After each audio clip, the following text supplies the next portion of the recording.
तीन चुड़ैलों की पार्टी।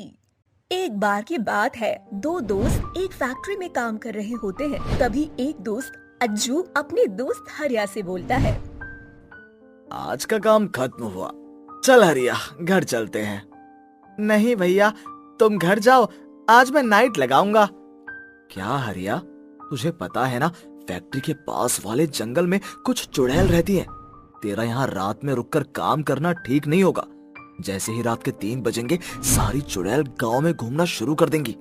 नहीं दोस्त, मुझे मेरी बेटी का इलाज करवाना है।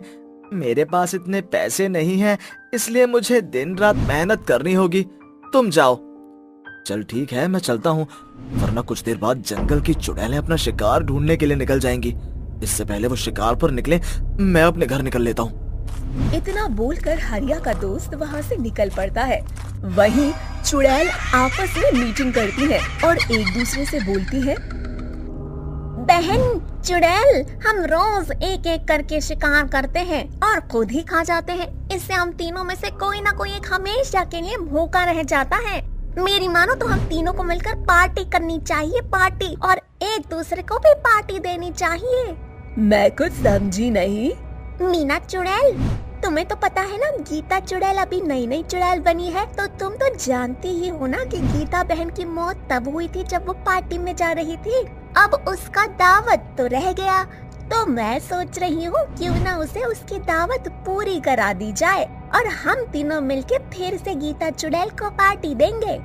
तुम सही बोल रही हो, तो चलते हैं अपना शिकार करने।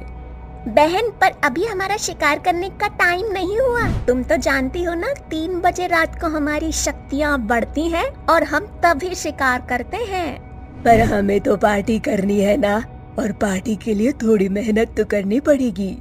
इतना बोलकर वो दोनों चुड़ैल हवा में उड़ने लगती हैं और अपना शिकार ढूंढने लगती हैं। थोड़ी ही देर बाद दोनों हवा में उड़ते हुए जंगल के बाहर जाती हैं, जहाँ वो हरिया के दोस्त अज्जू को अकेले घर की ओर जाता हुआ देखती हैं। अज्जू को देखकर वो दोनों चुड़ैल पेड़ों पर जोर जोर से हिलने लगती हैं। पेड़ों को हिलता देख अज्जू बहुत डर जाता है और वो अपनी साइकिल की स्पीड बढ़ा देता है। तभी अज्जू के पीछे से आवाज आती है, अरे दोस्त, अरे रुक जा भाई, मैं भी आ रहा हूँ।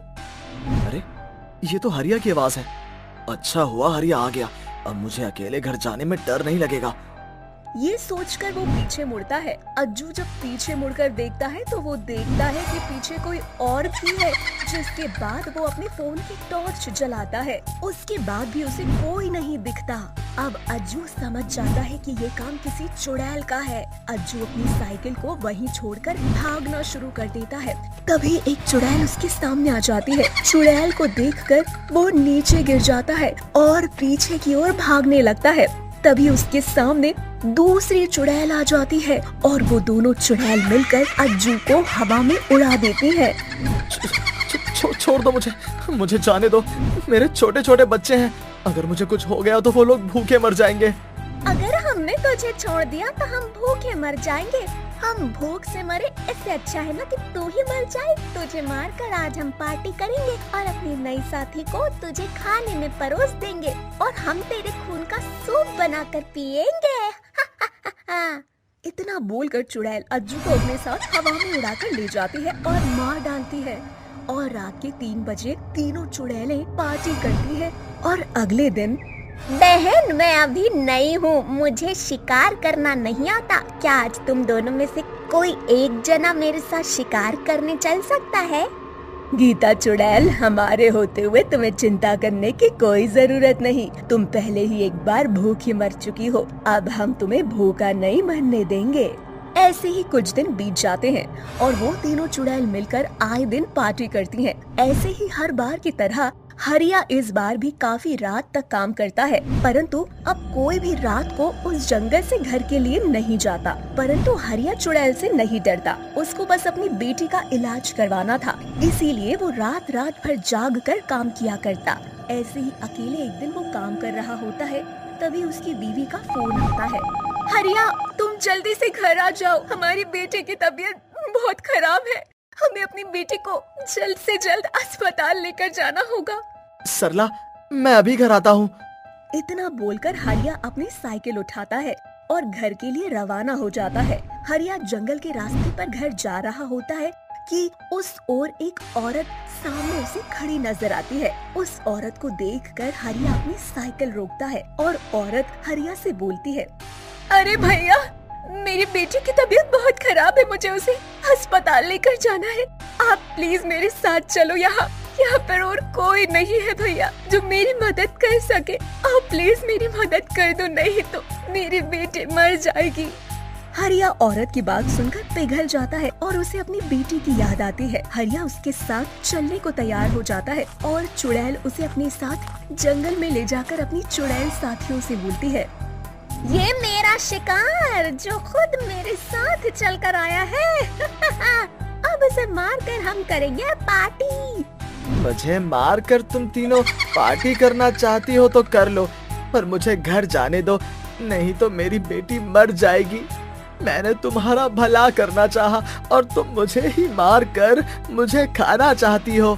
तुम तीनों मुझे मार कर खाना चाहती हो तो खा लेना, पर मुझे मेरी बेटी को हॉस्पिटल ले जाने दो।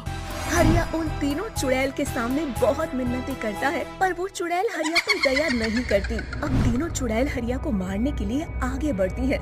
तभी हरिया के गले में हनुमान जी का लॉकेट चमकने लगता है और उसमें से एक तेज रोशनी निकलती है, जिस वजह से वो तीनों चुड़ैल पीछे हो जाती है। ये देखकर हरिया समझ जाता है कि ये तीनों चुड़ैल उसका तब तक कुछ नहीं कर सकती जब तक उसके गले में हनुमान जी का लॉकेट है। अब हरिया जल्दी से वहाँ से भाग निकलता है और वो तीनों हरिया का पीछा करती हुई गाँव में जाते हैं, जहाँ एक बाबा उन तीनों चुड़ैलों को आता देखता है। आखिर आ ही गई ये चुड़ैल इस गाँव में। अब इन तीनों चुड़ैल को मेरी विद्या से कोई नहीं बचा सकता। इसके बाद बाबा अपने हवन स्थान पर बैठ जाता है और उन तीनों चुड़ैल को अपनी तंत्र विद्या से एक बोतल में कैद करके बांधकर कहीं दूर नदी में फेंक देता है, जिससे उस गांव में जंगल पर चुड़ैल का साया हमेशा के लिए हट जाता है और हरिया अपनी बेटी का इलाज करवा लेता है।